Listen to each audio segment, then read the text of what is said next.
கர்த்தரும் இரட்சகருமாகிய இயேசு கிறிஸ்துவின் நாமத்தினாலே யாவருக்கும் வாழ்த்தலை தெரிவித்துக் கொள்கிறேன். ஒரு வேதாகம கல்லூரியிலே 200 மாணவர்கள் அடங்கிய ஒரு வகுப்பிலே ஒரு பேராசிரியர் ஒரு $20 பணத்தை காட்டி இது யாருக்கு வேண்டும் என்று கேட்டார். எல்லாரும் எனக்கு என்று கை தூக்கினார்கள்.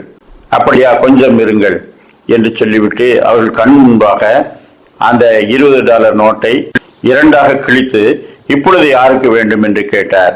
அப்பொழுதும் சிலர் எனக்கு வேண்டும் என்று கை தூக்கினார்கள்.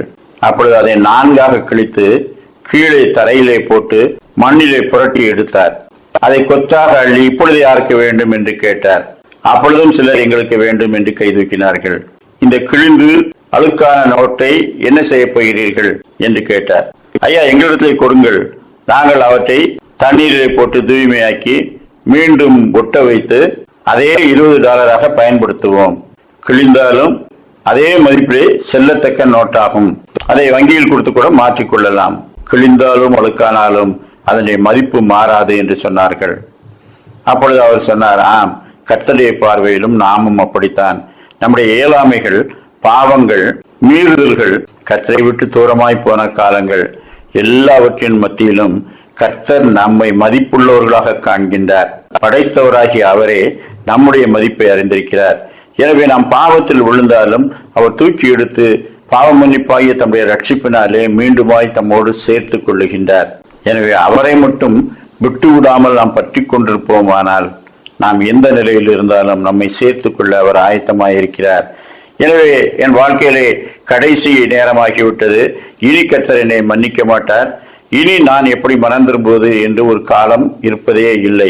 எந்த காலத்திலும் கர்த்தர் உணர்த்தும் போது மனம் திரும்பி அவரை பற்றி கொள்ளவும் அவரை விசுவாசித்து அவருக்கு பின் செல்லவும் நமக்கு நல்ல காலங்கள் கொடுக்கப்பட்டிருக்கிறது.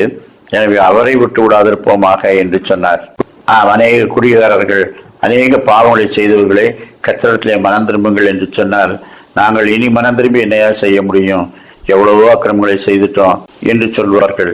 உங்களை உயிரோடு அவர் வைத்திருக்கிறார் என்றால் நீங்கள் மனம் திரும்பி அவரை பற்றி கொள்ள வேண்டும் என்பதற்காகத்தான் வைத்திருக்கிறார். உயிர் உங்களுக்கு இருந்ததென்றால் மனம் திரும்பும் வாய்ப்பும் இருக்கிறது. எனவே நம்பிக்கையோடு அவரை பற்றி கொள்ளுங்கள் என்று சொல்ல வேண்டும். கொலோசையர் 2:12-15 ஞானஸ்நானத்தில் அவரோட கூட அடக்கம் பண்ணப்பட்டவர்களாகவும் விசுவாசத்தினாலே அவரோட கூட எழுந்தவர்களாகவும் இருக்கிறீர்கள். பாவங்களை நாம் அறிக்கையிட்டால் பாவங்களை நமக்கு மன்னித்து எல்லா அநியாயத்தை நீக்கி நம்மை சுத்திகரிப்பதற்கு அவர் உண்மையும் நீதியும் உள்ளவராய் இருக்கிறார். மனம் திரும்புகிற எவனுக்கும் பாவ மன்னிப்பை அருள் செய்கிற அவரை பற்றி கொண்டு அவரோடு வாழ்வோமாக. கர்த்தர் அப்படிப்பட்ட நல்ல சிந்தனைகளை இந்த நாளிலும் நமக்கு தந்தருள்வாராக. தலைகளை தாழ்த்தி ஜெபிப்போம். இரக்கமுள்ள பிதாவே, கிருபையுள்ளவரே, மனம் திரும்ப முடியாத காலம் என்று ஒன்று இல்லை. ஆம், நீர் சகலத்தையும் சுத்தமாக்குகிறீர். உமக்கு முன்பாக நாங்கள் ஒன்றையும் மறைக்காமல் கர்த்தாவே நாங்கள் பாவிகள் என்று அறிக்கையிட்டு உண்மை பற்றி கொள்ளும் போது பாவங்களை எங்களுக்கு மன்னித்து எல்லா நியாயத்தை நீக்கி எங்களை சுத்திகரிக்கிறீர்.